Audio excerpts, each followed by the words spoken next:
And welcome to another episode of More Than Dice. I'm Gonzo. I'm Slade. And John is taking a break today. And of course, Kathy is still taking her good long sabbatical. But I asked Slade to come on today because on episode 228, we're going to be talking about I'll Allow That. And when we mean I'll allow that, we're talking about RPG games. What you should allow and what you shouldn't allow as a GM. And what you shouldn't worry about on being a player. How much is too much? You know, what you should do. Because there are some rules that you should and shouldn't break. But it's a fine line. So that's what our episode is going to be about today. Before we do that, we got to get to the business. We want to thank Turbo Dork, one of our awesome sponsors. It's going to be at Warfare Weekend. If you like metallic paints or color shifting paints, go check them out. We want to thank Midnight Heroes, of course, being as awesome as they are with their chibi game they got coming out. They have also chibi miniatures and normal miniatures, and also a paint line. They will be at Warfare Weekend too. We want to thank Muse on Minis. If you've been trying to follow our podcast, Muse on Minis has taken down their site right now just because they're redoing it because they got a security violation. Someone backdoored their link to a prescription site, so they took it down. They're rebuilding it back up, so you may have to wait on that. Mini Masterworks, we want to thank John for all the help he does where you can get all cool stuff. Do have a code for them, so if you do use it, you can get 10% off the store. And Parabellum War Games. They make the game Conquest, where they just released their First Blood 2 rules, which are their skirmishing rules. So you can go check them out. They're really cool. And we also have a discount for them. You can find it out on our page, or a link will be popping up in chat anytime soon. I think I got everybody. Man, I'm getting used to spouting that pretty quickly. It's almost like you knew what you were doing. No, fuck that. I said almost. Almost. I never. What was somebody was like, I'm just going to say this. It was kind of funny. So I'm now towards 8 o'clock before I can take my ears off. Thank you, Xander. Someone was like, so what do you do, for fun? And I says, well, I do some podcasting and, role-playing games and miniature gaming. They're like, you podcast? I'm like, yeah. And it's like, do you stream it or anything? I'm like, yeah, we do a Twitch stream and, we record it and put it out on, audios. And they're like, well, what platforms? I'm like, we're on everything. Spotify, I was like, oh, so you're a professional. I'm like, no, I don't edit anything. I just put it together and go with it. It is funny though. I was driving into the office last week, and I was listening to the end of one of the podcasts that I hadn't seen, and Spotify just went on to the next one, and I heard my own voice coming out, and I'm like, this is not okay. No, because recently, so a friend of mine, Jonathan, or it's John is like his preferred, has a channel called WarBudgies, where he does a lot of cool stuff for the Warcaster game by Privateer Press, and he's actually been featured by Privateer Press because he does he has this narrative campaign with the game. He uses the miniatures, talks about it, tells a good narrative story with everything, and so him and I decided to do a podcast based on Warcaster discussing the game and such. And so this recently we recorded our first episode, put it out, got good reviews. Nobody said anything horrible to our face, at least. And they enjoyed it. And we had a blast doing it. It's got some really good starting music. But I started it up to make sure everything sounded good on the recording before I let it go out, because we did an audio and a video of it. And it started going, the music. I was like, okay. And I started working. Then I heard myself and went, nope, click that off. Do not want to hear myself talk. Yeah, I don't necessarily mind it, but it was just one of those, I'm not listening to myself on my commute to work. No. That's such a... I have an ego, not that much of an ego. I mean, there's very few podcasts I listen to anyway. A couple of friends of mine, I'll listen to theirs when they bring stuff out. And then there's a political one I listen to. And then that's pretty much about it. I don't listen to hardly any podcasts. Yeah, I generally only listen to them when I'm driving. Correct. Because I have a coworker who will sit and listen to a podcast while he's writing code. I'm like, I don't know how you do that, man. But I generally stick with gaming and comedy podcasts. Yeah. But I do have one political one that I listen to as well. So it's like only when I'm driving though. So Yeah, and I don't either cooking or driving is when I listen to audio stuff. yep. I can't do anything else by listening to audio. Like I won't. Hey, I'm listening to an audiobook right now, which we'll talk about in the media section. And I can't do it while doing something else. It's just, I mean, I have like a 45-minute drive to work, so I get like roughly an Yeah. hour and a half to 2 hours Hmm. of that every day. So I mean, I'm okay with that. But other than that, not that you know, not that much into listening to audio stuff type thing. Yeah. Do we have any shout outs this week? I know one actress passed away this week. Or a couple of actresses. I can't remember. And Haish. Yeah. She got into a car wreck, and I guess she was. Under some influence of some Yes. sort, allegedly.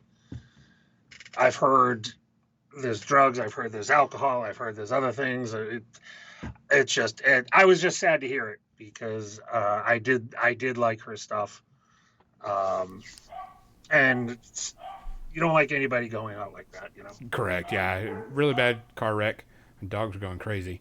Really bad car wreck, and she was under the influence of something. So sad to hear about that. I saw another one, but I didn't recognize her, and it just kind of just flew through my head. So if you have one that you need to shout out, let us know. Other than that, let's get to the very, very important business because I think people are going to be shocked about what they hear between you and I. What are you drinking tonight? I am drinking. Basically, it's lemonade with a little bit of rum in it. It's not even that strong. It's really just a little bit of a kick. I'm trying to cut back on my alcohol intake for a little bit, trying to work on some of losing some weight, things like that. So, cutting back on stuff. Alcohol is ones you can kind of cut back on. Those are Yeah. dead calories. Dead Yeah, really calories. not. I'm doing good old H2O. Had to go back to the doctor this week. I thought my allergies were kicking back up, and it's still bacterial infection that I have. Oh, I had it, took all the medication, thought it was over with, and doctor was like, "No, you may have a little bit of allergy, but we think we didn't zap that bacteria out of your body enough." So they gave me this. I mean, these huge horse pills. I mean, these things are like 2 inches long and about Yep. 5 inches thick. Type. I mean, they're just huge. yep. And I can't remember what they were, but they were. He's like, "This is only a 7 doses, and it's 1 pill a day type thing." And so I got to take that medication. So I'm stuck on H2O, as Captain Mizzy says, because it's kind of how it to be right now, whether I like it or not. So, guys, we want to make sure that you take care of yourself. Just so you know, if you're feeling sick and you think you might have COVID and you take an at-home test and it comes out negative and you're still sick and you're not sure, go to your doctor. One of the things that we found out this week was that some of the variants are not detectable by some of the at-home tests, so they're going to be refiguring those out. So just be careful.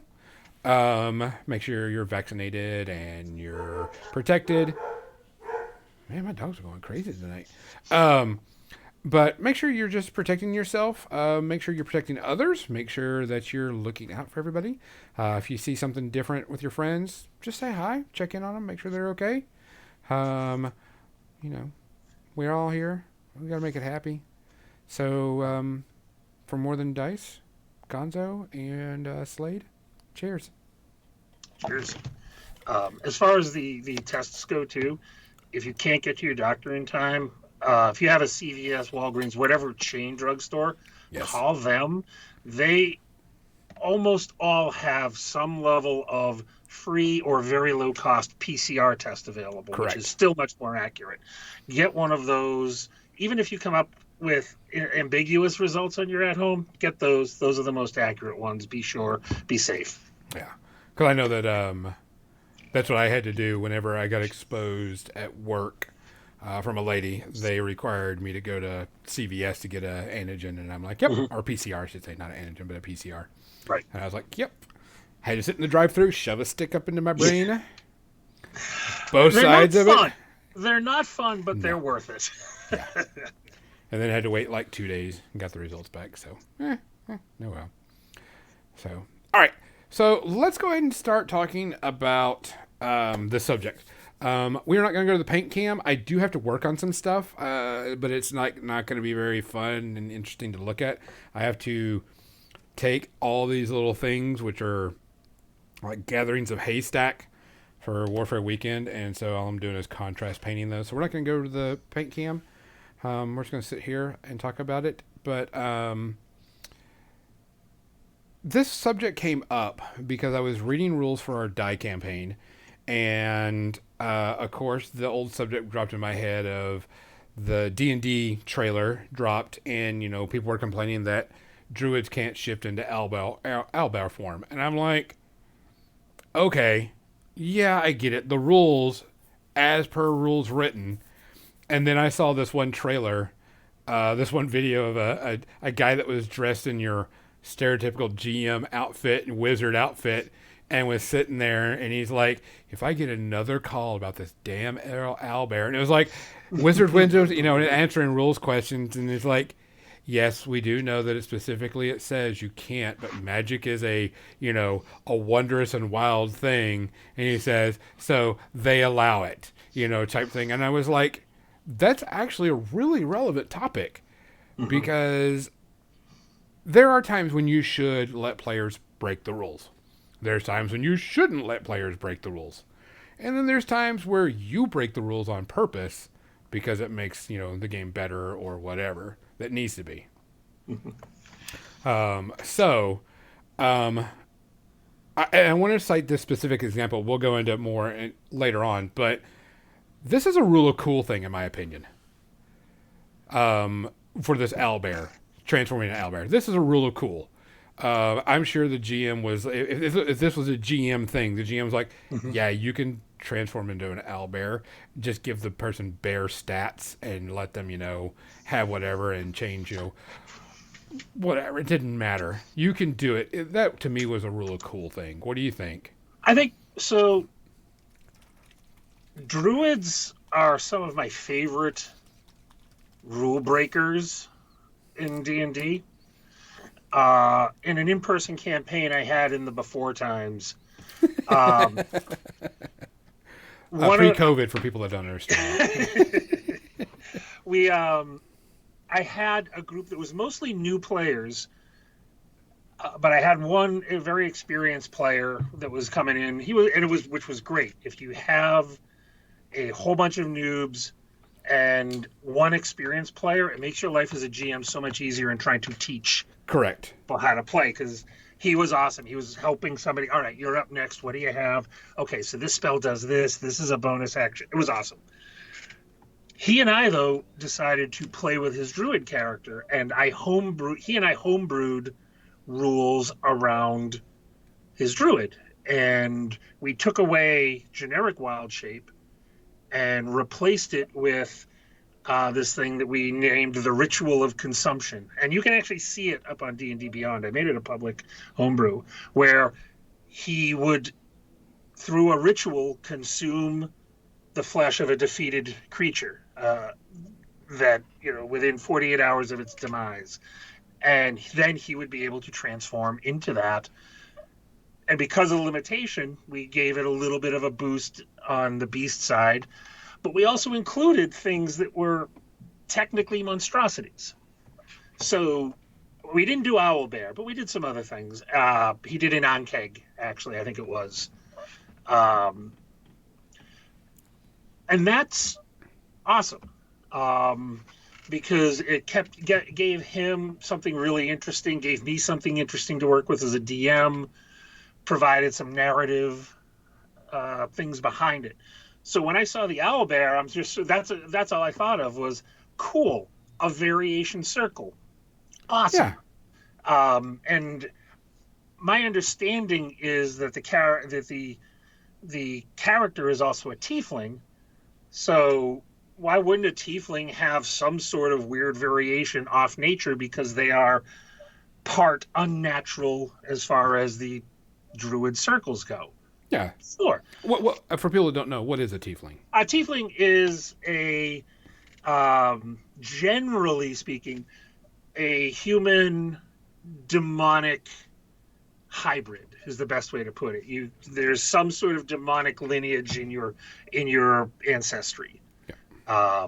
And you have horns. Sometimes you have demonic colored skin. There are certain extra abilities that come from that. So why wouldn't you have some sort of variation there as well? And then I saw the trailer. I'm like, that's really cool. I'm really liking it. Yeah, it was fun. Yeah. And then I made the mistake. I broke rule number 1 of the internet, and I scrolled down to see the comments. And it wasn't, hey, that's really cool, or Chris Pine as a prancing bard. I can't wait to see that. That was an owl bear. I'm like, yes, it was. Yes. Okay, thank you. But there's so much fine. There is a It's like you're breaking in up, the by the way. DM's guide. Oh, yeah, am I? Oh, there you go. Now you're back. I apologize. Okay. Yeah, my connections have been weird, so I apologize if I do break up. Okay. There's a rule in the DM's guide that says all of these rules can be optional depending on what your dungeon master says. Yeah. Like, cool. I'm paraphrasing, but that's what it says. Yeah. And It that's pretty true for much everything. it says if you don't like it, don't use it. Have fun. Right. Do whatever you want. Mm-hmm. And to me, it still doesn't follow outside of the realm of what I would think a druid could do, in my opinion. No, of course Because it's still a semi-natural creature. Yes, Mm-hmm. it is a combination of an owl and a bear, but it's still a natural type of creature within the world. not. Right. It's not like you're doing a demonic creature or, A druid that could transform into a beholder, for example. Correct. Yeah. Yeah. That would be a whole different thing, if they kind of went that. I was like, that's kind of, but it's still a natural nature type animal, even though, Right. AKA, it is a fantasy setting. It still kind of fits in that genre of, Sure. it fits with a druid. I think for me though, and this is where it all comes down to a very, very simple concept. It looked fun. Yes. And that's 100%. what it boils down to is it fun? Yeah. It's not game breaking. It's No. We do have a decent portion of the community that likes to pick things like that apart. Sure. Correct. But is it fun? Those are people that's think what that you're there for. that want to win at a role playing game. Right. And I can't say anything. I have min-max characters because that was the game we were going to be playing. And for min-max, I mean, power, making it as within the rules as powerful as possible. Broke as fuck. Yeah, breaking shit. Like destroying an entire town if you get to level 5 of your. Oh my god, that's what I love about that game. Are you kidding me? When you gave me that class, I'm reading through it, and I'm like, I am here for every bit of this. I can take on an entire religion. Which we hopefully this Tuesday will be the end or second to last episode, and we can release it. Because I've had people asking about that episode, about our game. Yeah, as with anything summer, scheduling gets tricky sometimes. What? Getting people together. It's not like February. February, we never missed a single session of a couple of the games I was on, because what's anybody going to do in February? Nothing.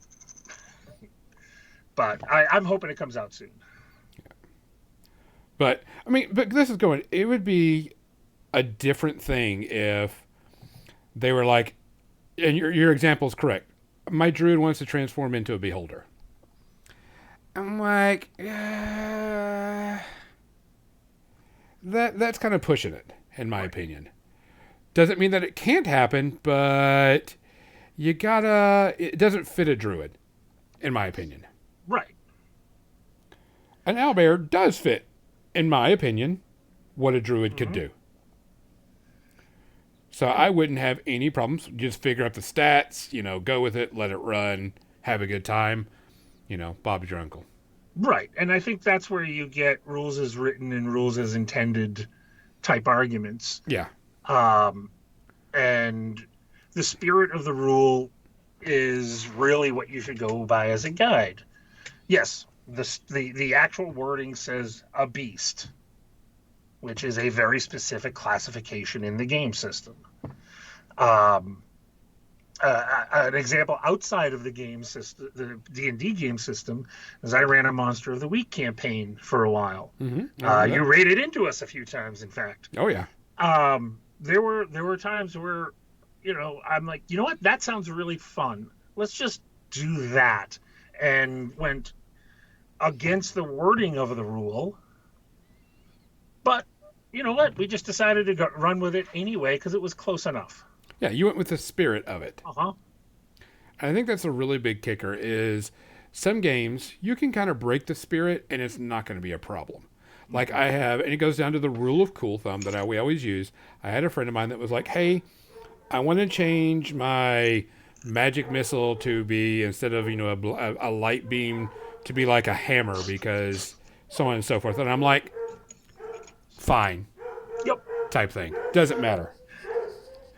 I have a sorcerer from a series of improv games that we did one time. Whenever our DM wasn't there on the Pyro Club, we would do these improv games where just come up with a character on the spur of the moment and just wing it, shift the DM around every few minutes, things like that.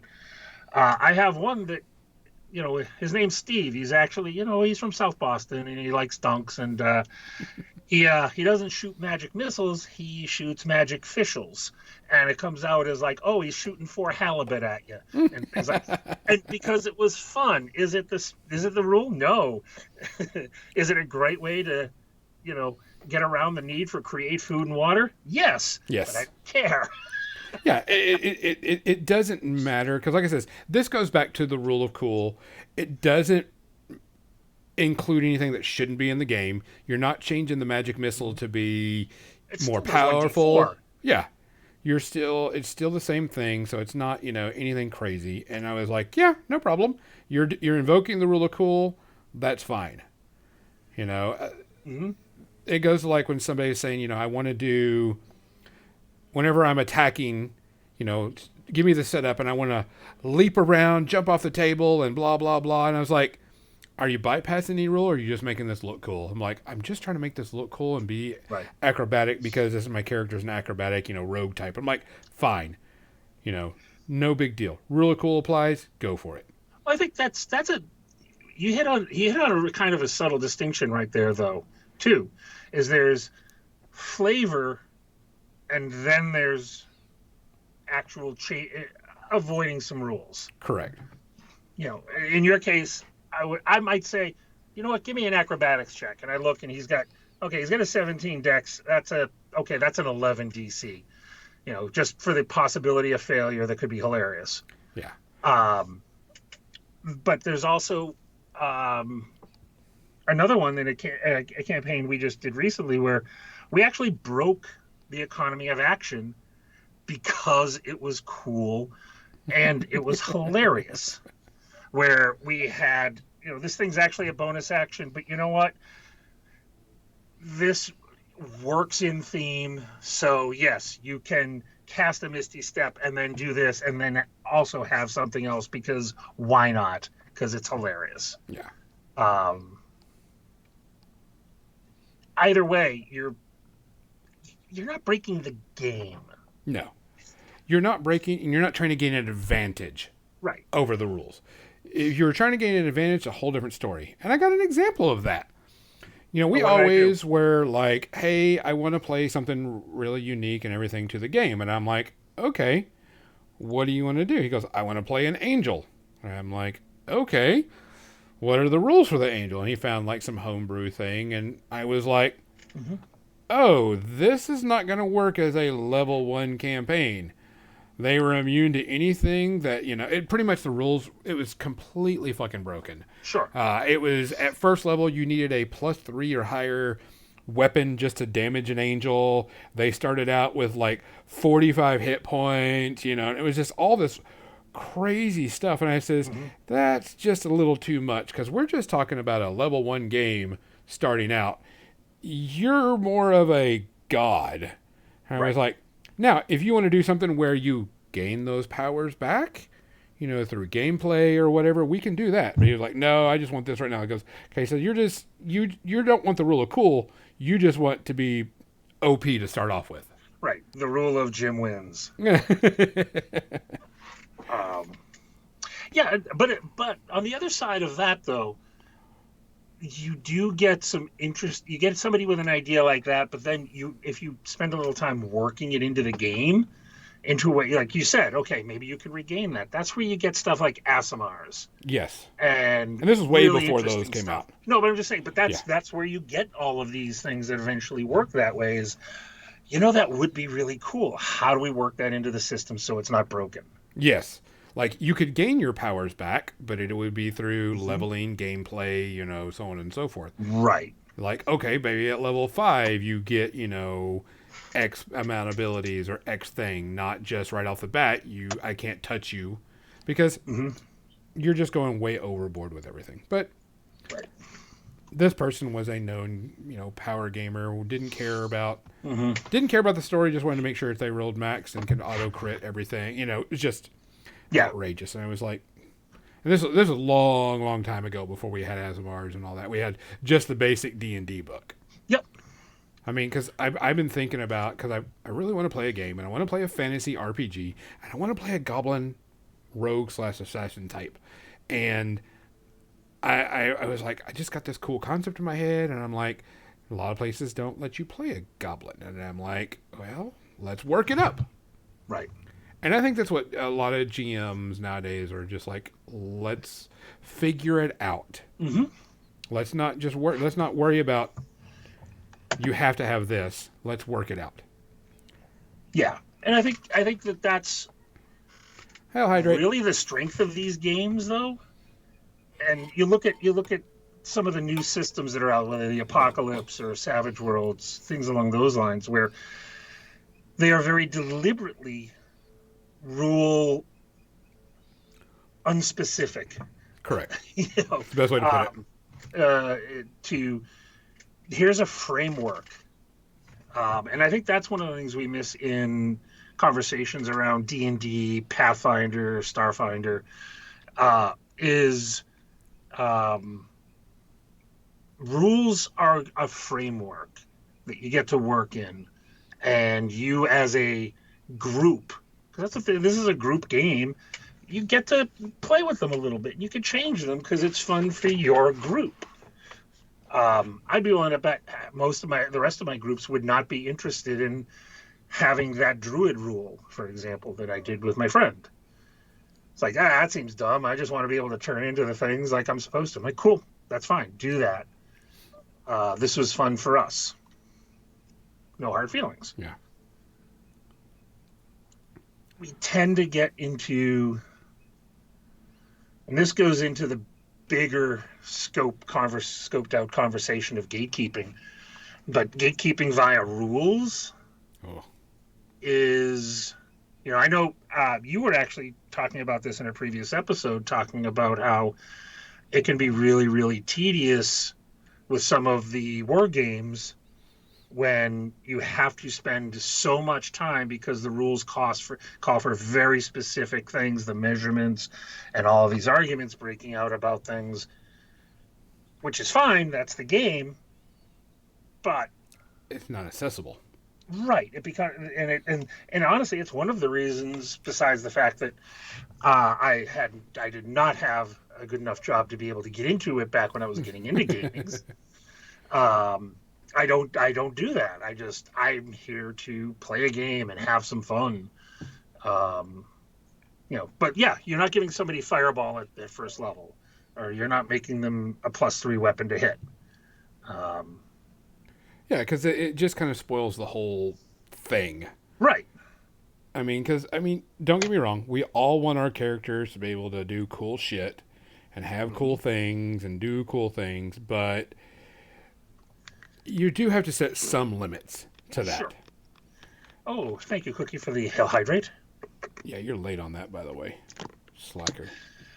Oh, I'm sorry. I was busy talking and I missed watching the chat. I apologize. See, I'm chatting and painting, and I didn't miss the chat. Well, you're the pro streamer, remember? You're the professional podcaster here. But there's our time also when the GM should break the rules. We Which do that all the time. we do it all the time. Yep. People don't. There's a reason why there's a GM screen, or there's a reason why you don't roll things in front of the players most of the time. And it's just for the simple fact that you may roll and it does something extremely bad that could throw the entire campaign off. Like a total party kill that you did not mean to do. Right. Yeah, that actually was something that happened in our Pyro Club campaign before we were doing streaming or anything. The DM misjudged something, and we were only level 3, and we were up against somebody who could cast Fireball, and it was an instant kill on one of the players. There's things like that. I also have. You're a human as a DM. Yes. And you will royally fuck something up in an encounter you write. Unintentionally. Unintentionally. But then you realize as it's going on, it's like, oh God, oh no, this can't happen. Cookie was Navik's previous character, Eduardo. So I've done the very ambiguous hit point total on the boss. Oh yeah, there's always that. Oh yeah. We've done 75 points to them. They're only a 5-hit die monster. Yeah. This one's different. Yeah. Oh well. That takes us back to rules lawyering, because I almost never have a standard block for most of the creatures that matter in a campaign. Yeah. Just because I want to keep it interesting. I play with a number of people who also GM. Yeah. And as hard as you try to not metagame, you can't help it sometimes. Just like, oh wait, no, that's a CR2. I can just do this, and they're immune to that, so I don't want to do that. But I'll mess around with it a little bit, keep it surprised, keep things going. Yeah, right, Asmo? What is a standard stat block? That's not true for the minions and things. Because that's a lot of work to redo all of those. But I will sit there and I have a rough idea of how many hit points that he might have as the big bad guy. If they're doing a lot of damage right off the bat, he has a lot of hit points. You're going to take a while, even though you're throwing a lot of damage at him, because reasons. He may have, he may have some shielding protection on him. Right. And then if they do manage to beat him, cool. They get the magic ring that gave him the shield, and or whatever. There's ways to do that. You're going to do that as a GM. You're gonna fudge rolls. Fudge rolls on purpose. Yep. 100% on purpose. Actually, the one you made was a great example. Is oh man, I just rolled 2 nat 20s in a row. I can't let this second one stand, because that's just gonna wipe somebody out and ruin the game. Yeah. There's always a chance of death, but when everything works against a single character, it takes the fun out of it. You just want to make sure people are having fun. Yeah, don't get me wrong. Even when I play, I don't mind if a character dies. I don't have a problem No. with it. I'm used to it by now. It's part of my thing. Even though if I love the character, I'm okay with it because that's the thing. Because I don't want to play a game. In my personal preference, I'm going to say this. I don't want to play a game where my character is invulnerable. No, All of course the time. not. I don't want to. I don't want to be called what's called space cowing, Mm-hmm. which is an old thing that my old gaming group came up that I don't want to be killed by a cow that comes from outer space and just lands on me randomly out of the world because the GM's mad at me or whatever. Right. Kill me, give me a good death or give me a stupid death because I did something stupid. But, I don't want characters to be felt like they're random falling pyramid. Right. Yeah, give me something that's worth it. I will never space cow anybody. I will kill characters for story reasons, but I always contact that person going, hey, I really would like to kill your character for story reasons because it'll make, the story really good. Are you up for it? And yay or nay, they'll, tell me. If they're not, okay, no big deal. I'll go to someone else. Right. But And it's funny. I have in back to the other campaign I was on, the Pyro Club campaign. I was the only character who didn't die at least once during the entire campaign, and which led to me smack talking because if you've ever seen me gaming, it's what I do. But it was one of those things. I was sort of like I had no business surviving, and that made it even better for me. If I had died one of those times, and once you get above like a level 12, death is almost never permanent. yeah, That's fine. That would have been cool. Going out in a blaze of glory is a fun part of being the hero of the story. correct. But having the space cow or the dragon take 2 swipes at you, crit both of you and hit you for 150 damage. Yeah, That's just bad luck. that sucked. That's less fun. And that's where you have to hide. That's the reason why I'm okay with a GM that has a hidden dice rolls because a GM, while they are there to play as a bad guy and make the bad guy stuff, they're supposed to make it entertaining and fun. Doesn't mean that you're always going to live, Right. but doesn't mean that you're always you're going to die every instant. You just have to be careful about how you do it and when you do it. Right. And If it's the end of the campaign and you're at the the last bad guy, yeah, you get killed. You get killed. gloves are off at that point. Yeah. This is the end of the story, which I always like campaigns that have an end story in mind. Yep. It makes it a whole much easier on the GM, and it makes it seem really cool. I hate games that just go on forever and ever. And going back to some of the other systems, it's one of the things that they go out of their way on to make sure is a huge misconception is there's an adversarial role between the players and the GM. Correct. There's an adversary rule against the players and the NPC. Correct. That the story that the world the GM has made. Correct. But that is not your role. In general, you're not there to kill the players. I have to say that because there was one game that I ran where we put it out up front that I'm going to make life hard for you. I'm going to try to kill you without, your example of a space cow. So just understand that. Yeah. And everybody's like, yes, we're into this. Cool. Awesome. Well, and there's game systems that are like that. Was it Mork Bork is pretty much? Bork, yes. Is like, yeah, you're fucked every single step you take. Yeah.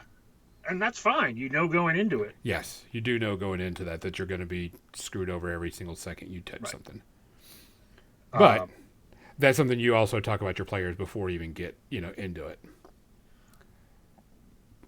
So, as far as when you're GMing though,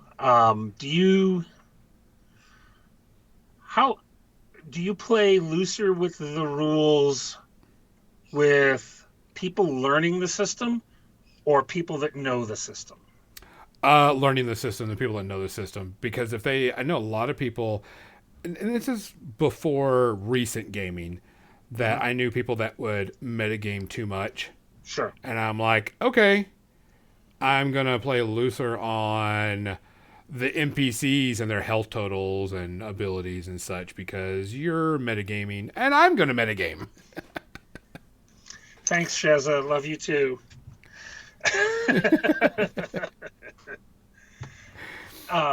So, But I mean, for like new players, and it depends on the situation.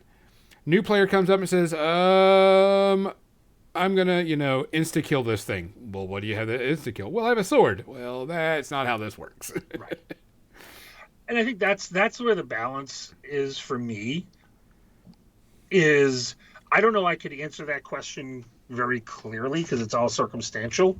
Correct. It is. I might play stronger to the rules when somebody is learning, so they learn the framework, they learn the rules. And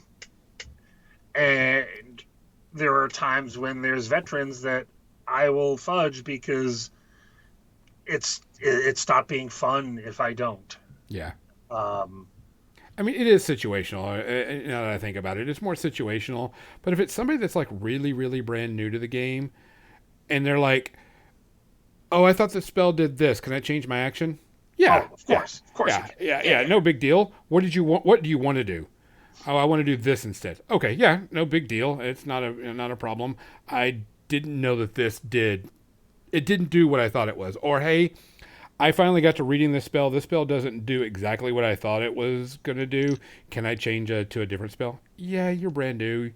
You didn't know that, this did this instead of that. No problem. Usually why whenever I start a game session, my first time they level up, I'm like, okay, you can change your character now. Because now you know what your character is capable of, and you know that what you did, how you built it is not the way you wanted it played. Right. And so, yeah, you can go ahead and change it up. But after this round, it stayed there. Mm-hmm. Type thing. Yeah. And I think that's, I'll do retconning too in a number of cases, agnostic of the experience level of the player, especially if, okay, this is a new class I'm playing. Oh, damn! I've been playing a ranger the past campaign, and I'm just playing a sorcerer now. Yeah, I'll retcon. Retcons are, the easiest break of the rule we can have, I think. Yeah. Especially like somebody says, I thought this class was going to be cool and it's not. Can I switch? I'm like, yeah, let's just go ahead and do it. Especially when it's early on. Especially new players. Got to swing this whole thing around like. Yeah, there's a lot of hay bales. Yeah. Type thing. But I mean, when it comes down to it, what you really should be looking at is the player enjoying what they're playing? Is the player happy with it? And if they're not, is it a player thing or is it a class thing or is it a misunderstanding? And like I says, and this goes all back to the thing of the owlbear. Who gives a damn that it was an owlbear? Right. It looked fucking cool. It was really neat to see it, and it was pretty funny. And I thought I think one of the funniest jokes that someone said about the whole situation was that she was a tiefling. And they were like, this is the first time I've ever seen people bitch about a white woman playing a role because she wasn't a colored tiefling. Well, that was where I was, and I'll be honest, that was, I kind of fell in, not in the complaining about it camp, is my first thing was, oh, is she a fawn? Is she fae? Because I play a lot of tieflings, and I build the coloration of the skin into a lot of the character. There's reasons for it and things like that. So that was my first thought, and I'm like, but yeah, I don't actually care. Yeah, I mean, what's funny is they can be natural human skinned. Colored. It's just everybody likes to choose, red, black, blue, or whatever, because it makes their character unique. But I'm pretty sure they said we're not going to color her skin because CGI is too much and we're not painting this lady up every single time we need to get her on screen. Right. AKA going back to the Mystique from the X-Men. The costume, the painting and all that stuff they had to do for her whenever she was in the Mystique outfit. Yeah, I remember seeing interviews with was it Rebecca Rojem Ramos and Jennifer Lawrence talking about that, how it was 4 hours in the morning of putting all that on. Yeah.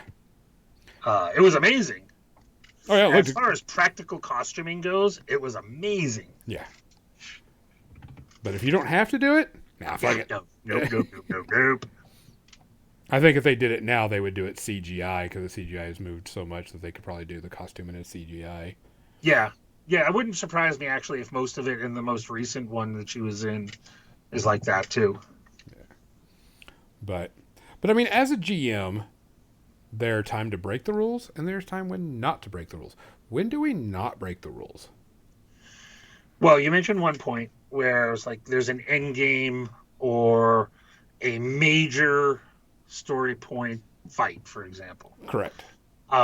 This is the end of the campaign. You're fighting the last bad guy that's controlling all the cards.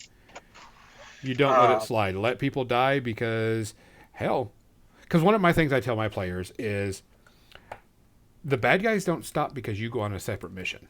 Right. If I've introduced a story and here's the big bad guy and this is their, end goal of the entire world, the bad guy's not going to go, oh, time out. Let me stop all my plotting, and all that stuff so they can go on their side mission.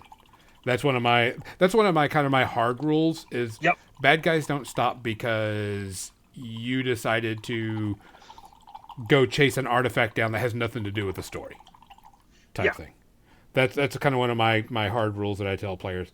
Mm-hmm. Bad guys don't care. They're going to continue to plot whether you're licking your wounds or whatever. Yeah. And that's one of the rules I really don't stop. I am very, very flexible with rules up until about level 5 or so. Once you get past there, any meaningful encounter is going to be by the rules as much as I can. If this is a subjective thing, but this is a big thing for me. If the player is pissing me off with trying to get around things. Correct. I can see that. And it's more subtle. It's not. It's like the vague rules lawyering type of thing, and then I'll be just sort of like, well, no, because if you read the spell, it says beasts. You can only transform something into a beast. Sorry, that's not here. There's going to be no, I really can't allow that, and you can't do the double flip off of the wall because it's a really moist cavern and it's very slippery. So you don't think you can judge yourself to do that. Yeah. Little things along those lines. I also there aren't that many times where I would say hard and fast. I will never fudge. But I think those are a couple of examples where the other time is too when we're learning a new system. Oh yeah, especially you're learning a new system. Oh fuck, we fucked this up. Let's go. Let's fix it now. Yeah. Can't do that now. Yeah. Oh wait, no. I can't do that because the rules stay here. 5e, Starfinder, Pathfinder, some of those others, I know it well enough that I can still feel the spirit of things. Mm-hmm. New systems, I'm not going to do that. I really can't. I will stay as much to the rules as I can till we're all comfortable with the rules. Yeah. What about yourself? There's a lot of things to say about like new players and letting them break the rules to a point.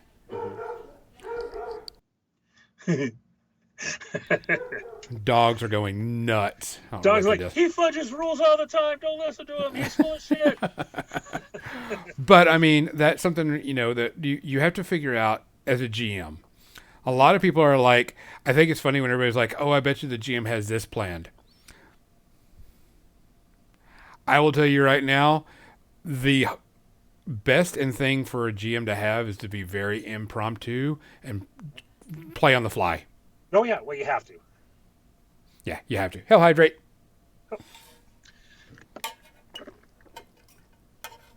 Of course, as soon as a player says, if I as a GM find out the player says, oh, I'll bet he's going to do that, there's a decent chance that maybe I was, but I'm certainly not going to now. Yeah, correct.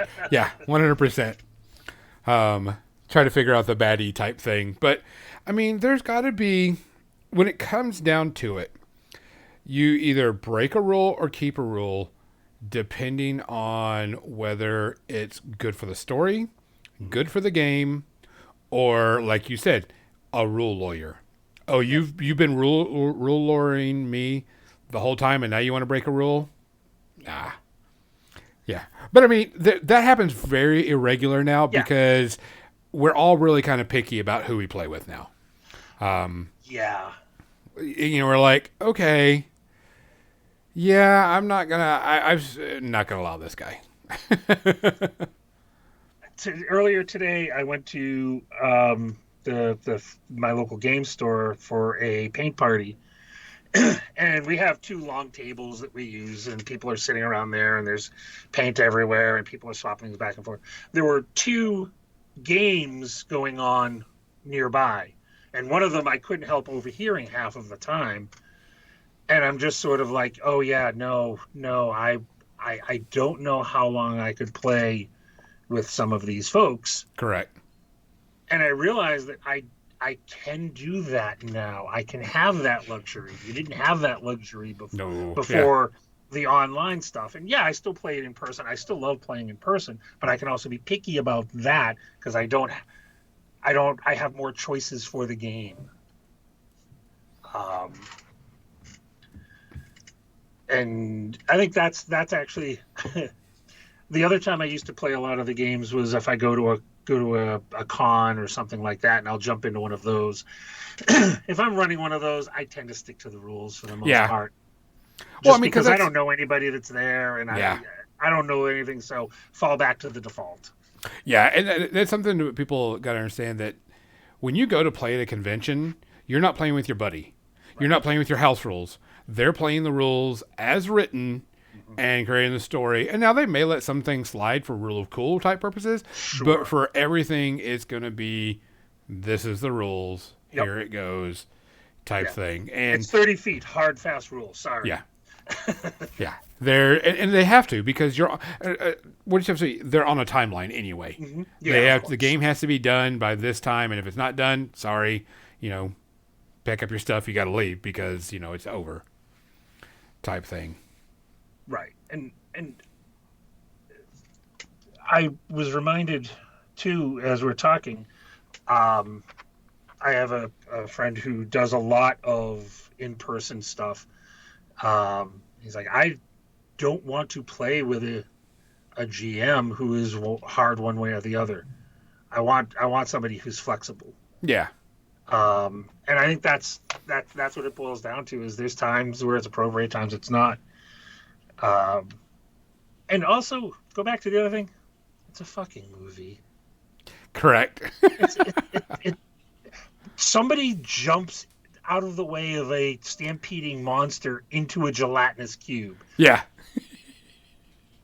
Because it's funny. Yeah. It's stupid. It's cool to see. It's the dumbest thing you could do, but you know what? I don't care. It's hilarious.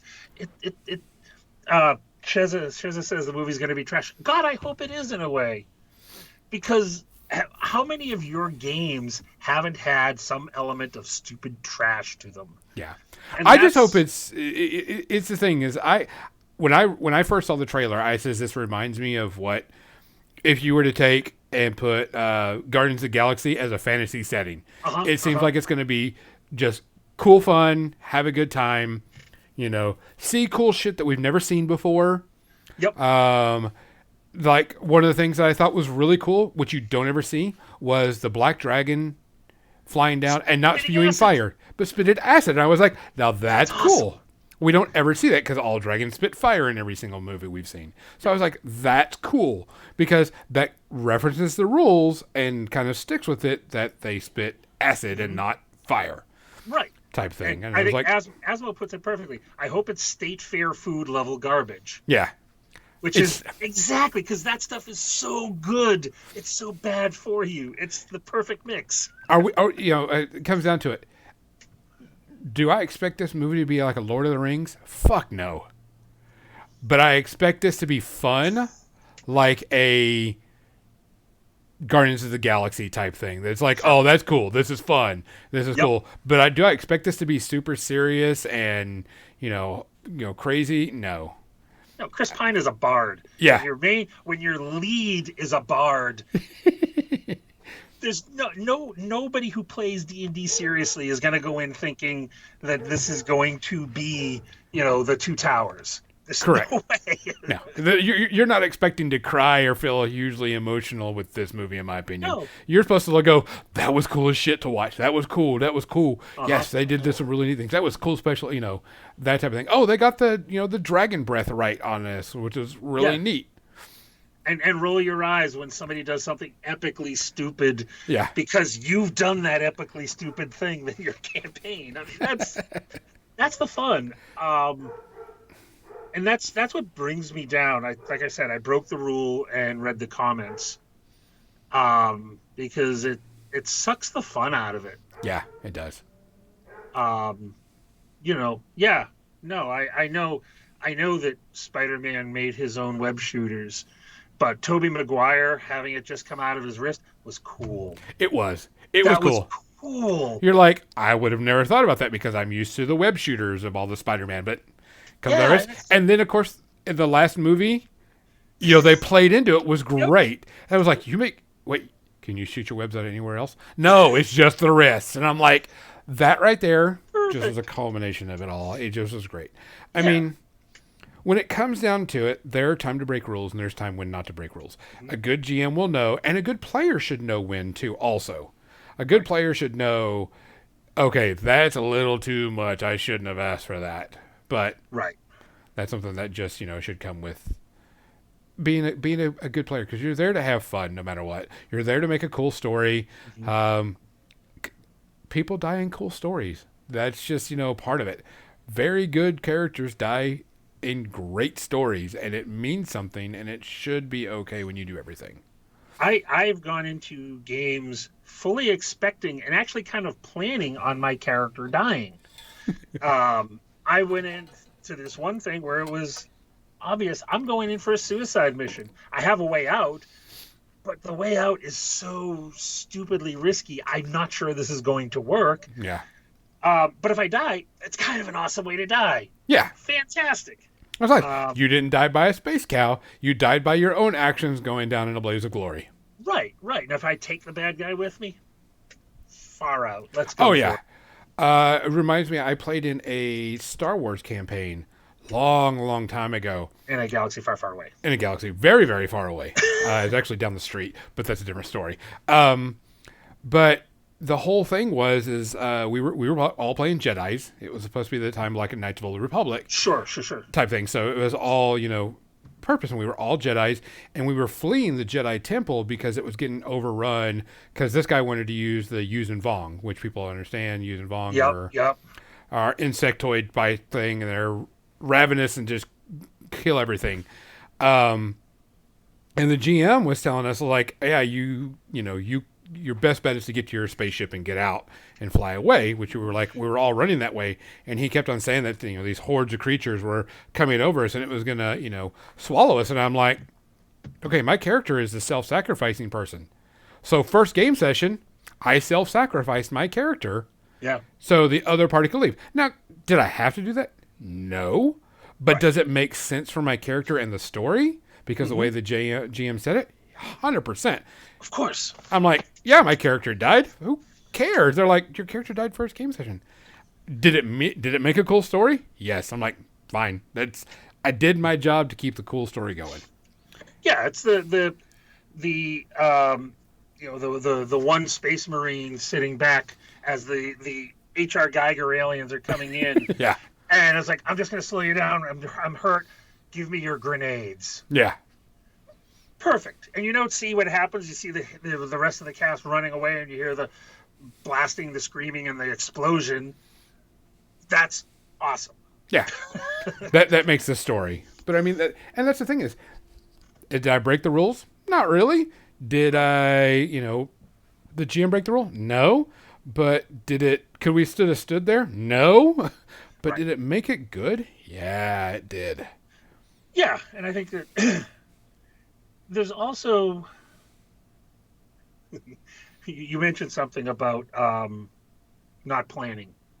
Sometimes you have to break the rules because the party did something way out of left field. You have no idea. It goes against every bit of planning you had. But okay, I've got to do this. Yeah, let's break I'm going to break a couple of rules because that was interesting, and I don't have a good way out of this. So sure, and you run with it. You can't think of all the rules in improving. No. Yeah, like I said, there's a time, and when it comes down to it, it really comes down to the GM, comes down to your party, and it comes down to who you're playing with. If you got someone that is strictly 100% by the rules and it's not meshing with your party, they're just in the wrong spot. But if if you're in a party where everybody's like that, like has to be 100%. Nope, you're at 31 feet. This says 30, and everybody agrees with it. It's a whole different story. Yep. Is knowing when and how. Because when it comes, like I said, it comes down to we're playing a game. Yeah. We're here to have fun. We're here to do cool shit because we don't get to do cool shit in real life most of the time. Right. Yeah. So, what time is it? Do we get our 8 o'clock? Hey, we're actually 4 minutes over. Let's go to switch. Media section because I have like 75 things like normal. Actually, I don't have many. I have. Let me check. Let me see. I have. I did write down some. 1, 2, 3, 4 things to talk about. Cool. Well, kick off. Okay, so we'll keep on the fantasy theme. Margaret Weiss and Tracy Hickman wrote a new book, and the audio came out of it, so I've been listening to it on the way to work. Dragons of Despair, I believe what it's called. Okay. This happens after the War of the Lance. It actually starts during the Lance, but most of the story starts after the Lance. What it is, this Nada Solomnik goes out and dies with Sturm on the top of the thing when he dies. And he's one of the people that dies with him. But during this time, he has a daughter before all this happens, and she's raised kind of in a knightly way. So she, is outside of the realm, not the petticoat wearing, courtly lady. She's more like Shield Maiden type. Yeah. The Solomnik equivalent. Yeah. Even though she knows she can never be a knight, but she knows how to beat people up with sword and shield and, takes it pretty seriously. And she's supposed to inherit everything when he dies because he didn't have a son. And so he goes out, he writes a will, writes everything out that leaves everything to her in case he dies. And he dies, and the will is no longer found. It got destroyed, so on and so forth. And so she learns about the device of time turning that Tasselhoff Barefoot has, or had, and she's going to go get that and go back in time and save her father so it never happened, so on and so forth. The story starts off kind of slow, and it was kind of like, we're building a lot. And if I was reading the book, I'd keep going, but as I was listening to it, I was like, man, it's good writing, but it's like, get to the fucking fun. Get to the cool story shit. Yeah. Get to what makes Dragonlance Dragonlance. Yeah. And once they finally got there, I was like, yes, this is great. Of course, Tasselhoff makes an appearance as a major character in this one again, because Taz. Taz is, Nobody hates Taz. Everybody loves Taz. Yeah.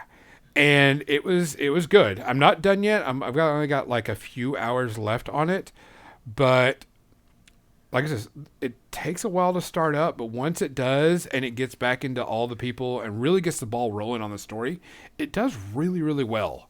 And I'm just like laughing my ass off. I'm thoroughly enjoying it and getting the emotions, because this is a character. She's lost her entire, keep. She's lost her name. She's lost her family, all this stuff. And she's desperate to get her father back. So she's doing stuff that she should have never done as a knightly person because she's in so much pain.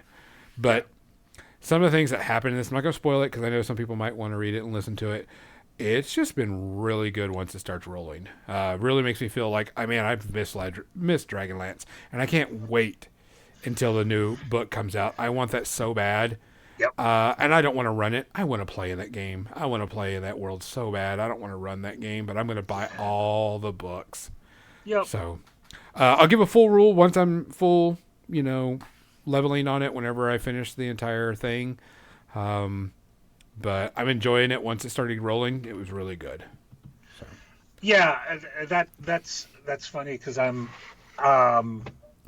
one of the things that I did this past week was I finally got to binge the newest season of Umbrella Academy. Oh, okay. That hit that exact same tone for me. It started out,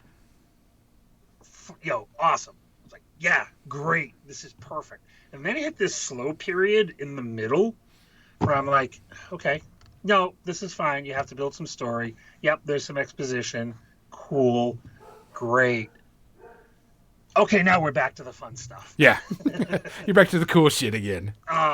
Which was one of the complaints, and it was an exact parallel to my experience with some of the Danny. Original. Oh, hey, Danny. The original Netflix Marvel series, the Daredevil, Luke Cage, gotcha. Those series there. There were times where I'm like, in the same tone of voice as this meeting could have been an email, this could have been a 6-episode series. Yeah. But I still enjoyed the hell out of it. I absolutely loved the way they handled Elliot Page's character. Correct. The entire thing was done, all in all, end to end, very well written, very well done. The actors actually, I felt, were more into their characters than they had any other time during the series. Because before that, really, it was Paige and number 5 were the only ones that had, I felt, deep characters. Klaus, I have a dissertation on Klaus because the actor that played Klaus was in a series on BBC called The Misfits. The arc of those two stories are so similar, but you don't see it coming. And if you, I don't want to say more because I don't want to spoil either series. The first 2 seasons of The Misfits are some of my favorite superhero-esque television ever. So please go watch it. 5 and Klaus are my favorite. Yeah. Klaus is excellent. I have a soft spot for, and I'm drawing a blank on his name. Number 1, the big dude. Yeah. I'm drawing a blank on his name. I have a soft spot for that guy because he's trying, man. He's trying. God love him. Bless his heart. He's trying. Yeah, he is. Luther. Thank you, Mizzy. I drew a blank. I have a soft spot for Luther. He wants to do good, and he just gets fucked over so much. Yeah. No, I really enjoyed it. Like I said, though, the slowdown in the middle gives it a half herpy, I think. But no, I really, really had a lot of fun with it. Yeah, I think last season, especially the very beginning, that first episode, the dance sequence, I was like, holy fuck, this is great. This is so wrong, but so great. And the way they resolved the sequence made it even better. I loved it. Yeah. Someone did post up, and I thought it was funny talking about the characters. It was five playing Robin, the not Dick Grayson Robin, the one that was after that, the one that's a kid. Not, Tim Scott, or no, yeah, Tim Scott was an adult. Damien. Damien, because he's like really, because he's a smaller human. His stature is very thin and very small, and I was like, yeah. Someone posted a picture of it. I'm like, yeah, I could see him playing Damien Robin. Yep. I was like, yeah. It was one of the cool things someone posted up, and I thought that was great. Yeah, now that I think about it, yeah, because there's the Titans series has that character in it, and I can see that actor playing it even better than the actor they have, who's really good. Yeah, 100%. I could see that. Let's see, what was it? I did watch. Disney Plus has the I Am Groot series on there. And I Am Groot is pretty much 5-minute episodes. It's like 5-minute episodes. Okay. Of just Groot doing shit, doing Groot shit. And that's the best way to put it.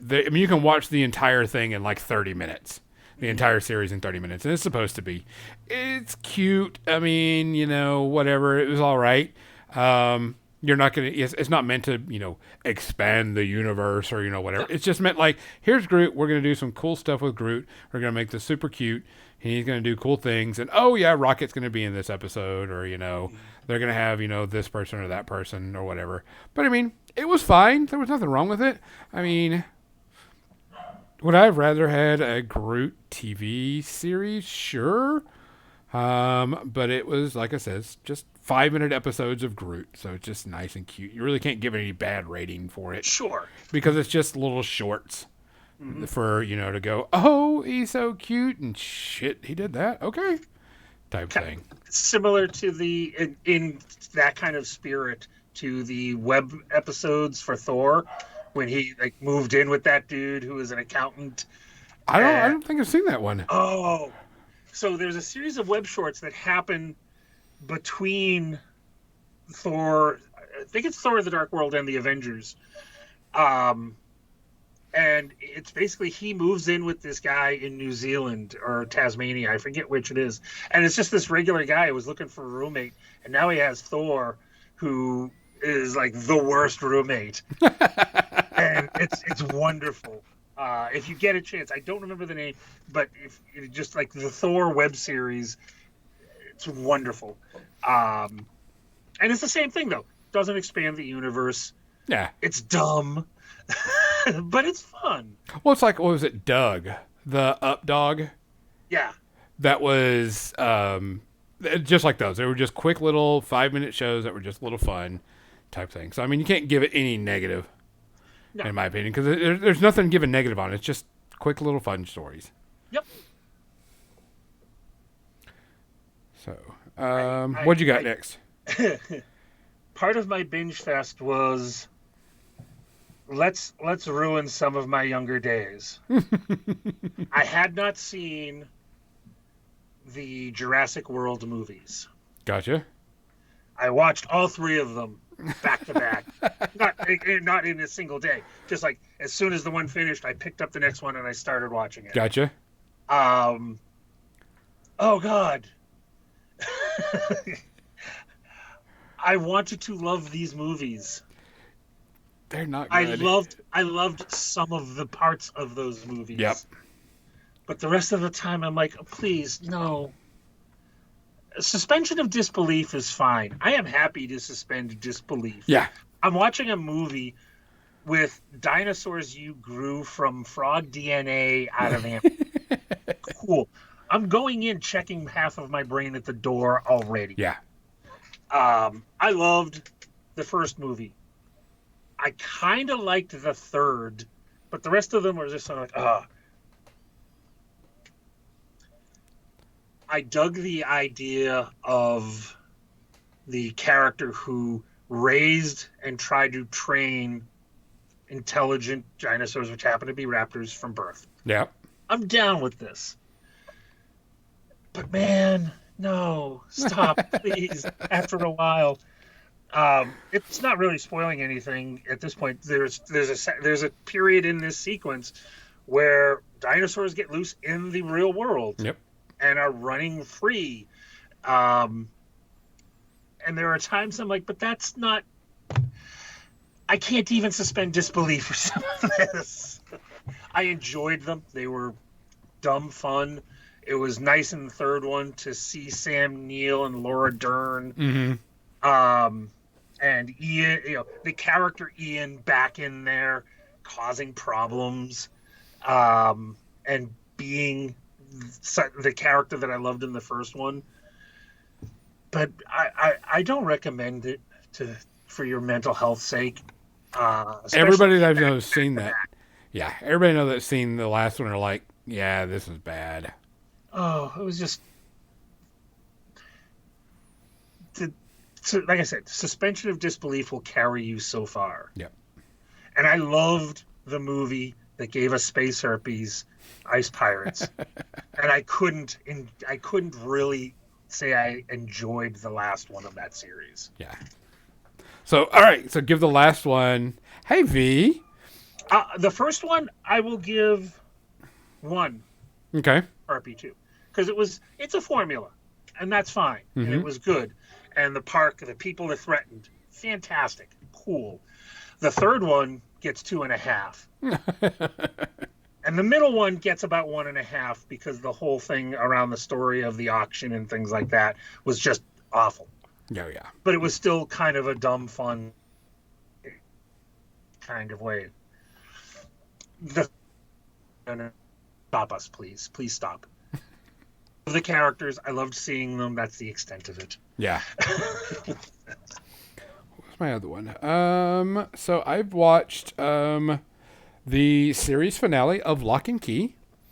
Lock I want and to see Key. that. That's next on my list.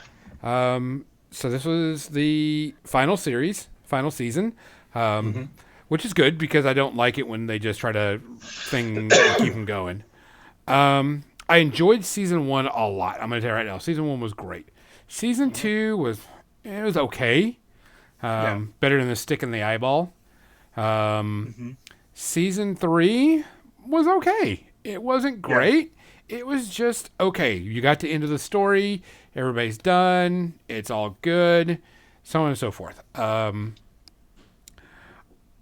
It was just all right. It gives me my meh rating, my 2.5.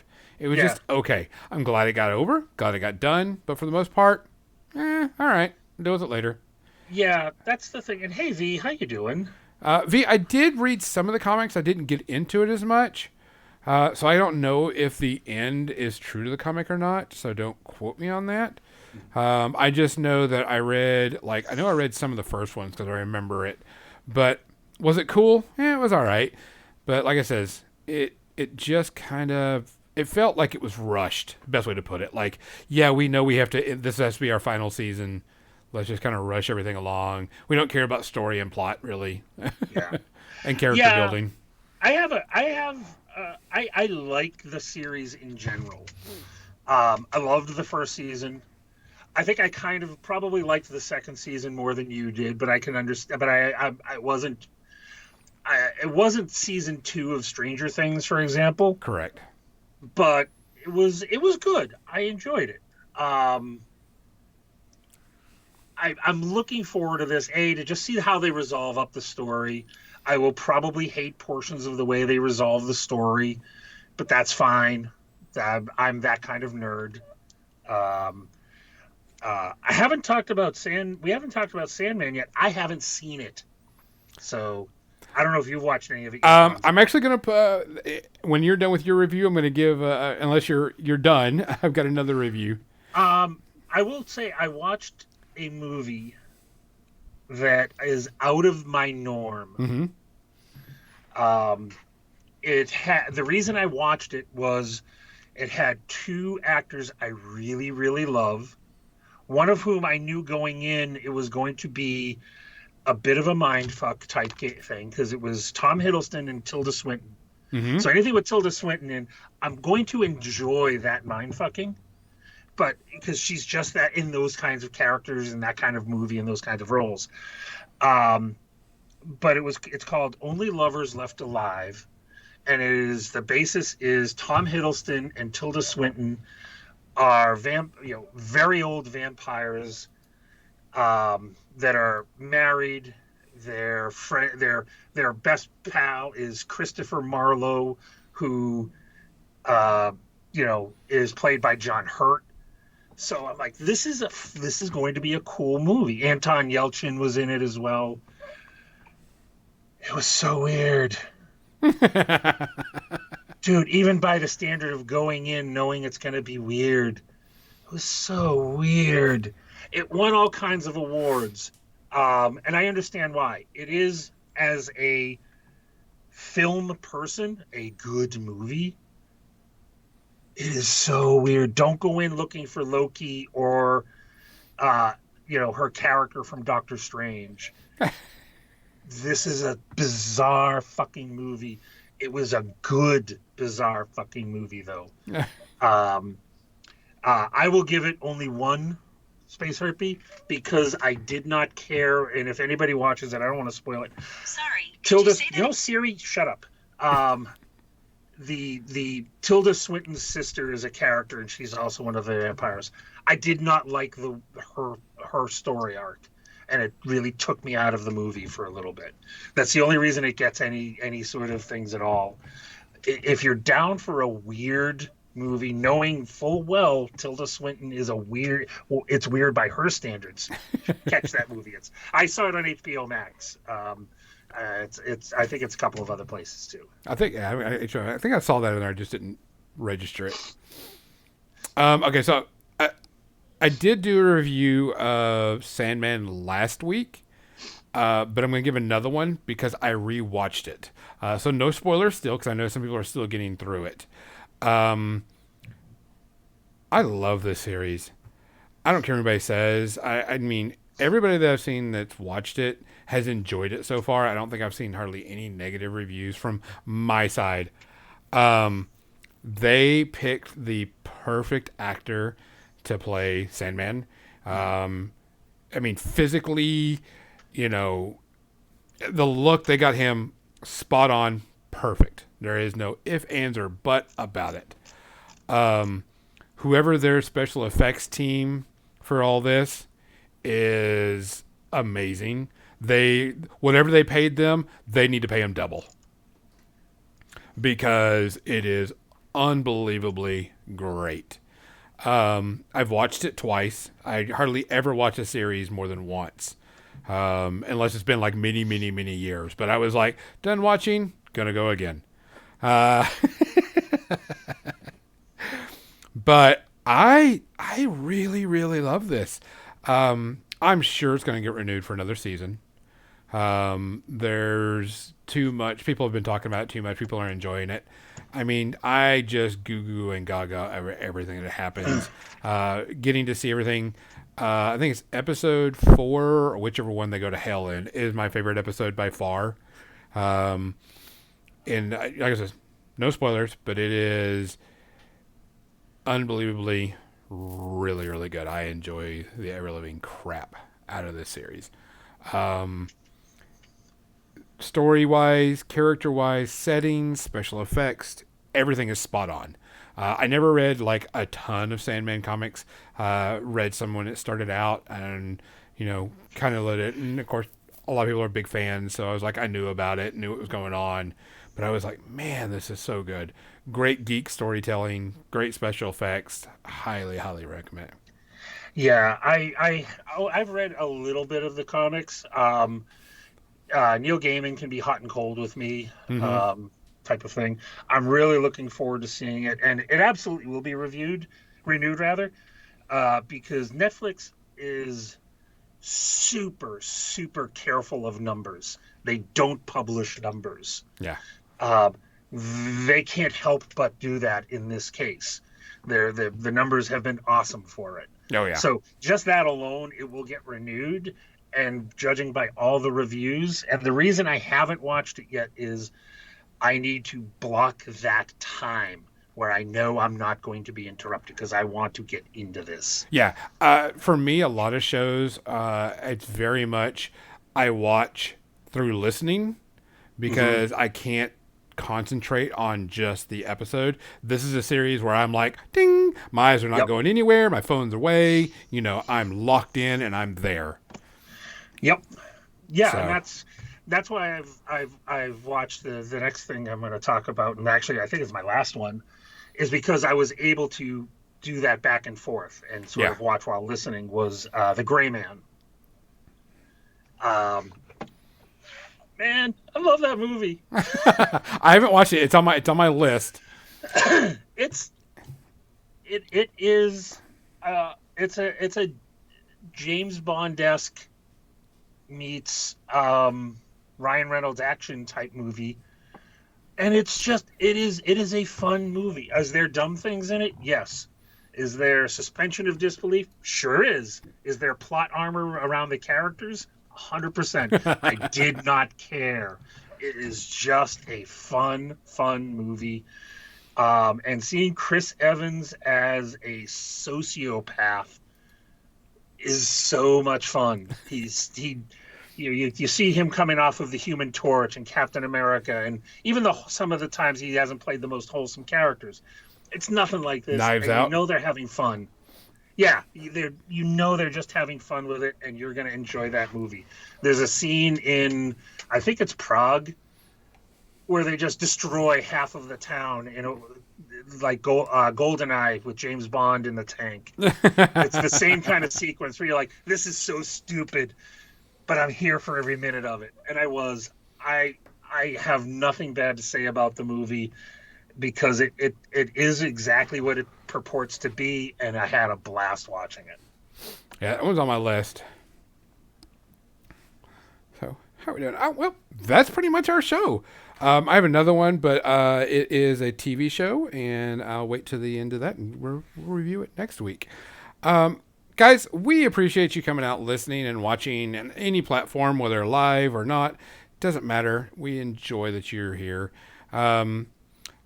Stay tuned for next week. I have no clue what we're doing next week and who's all going to be here. It could be somebody new again. Pro streamer. Yeah, that pro streaming ability. Who can we send y'all off to? Jim, you got anybody we can send people off to? Let's take a look here. Let me refresh. I usually have my following live open because that's how I'm a pro streamer. Let's see. Who can we send folks off to? More Than Dice. They're lame. Yeah, they're lame. I don't have anybody. I have a couple of people that are like D&D games, but they're not the same as the folks you usually try to go into. But there is one. Little Bones 309 is a friend of mine.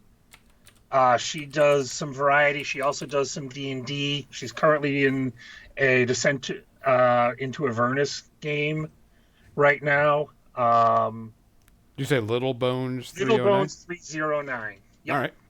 We're going to raid them. So stick around, and we'll see what's going on. Everybody, we appreciate you. Like I said, we appreciate you listening. We appreciate everything going on. Make sure you stay around so you can go over there and hit a follow and like for then. Please take care of yourself. Look after yourself mentally, physically. Look after your health. Feel something's wrong, say something. Look after each other. For More Than Dice, I'm Gonzo. And I'm Slade. Thanks for having me on. Anytime, Slade. Good night, folks. Hit that raid button. Hit that raid button. Like and subscribe.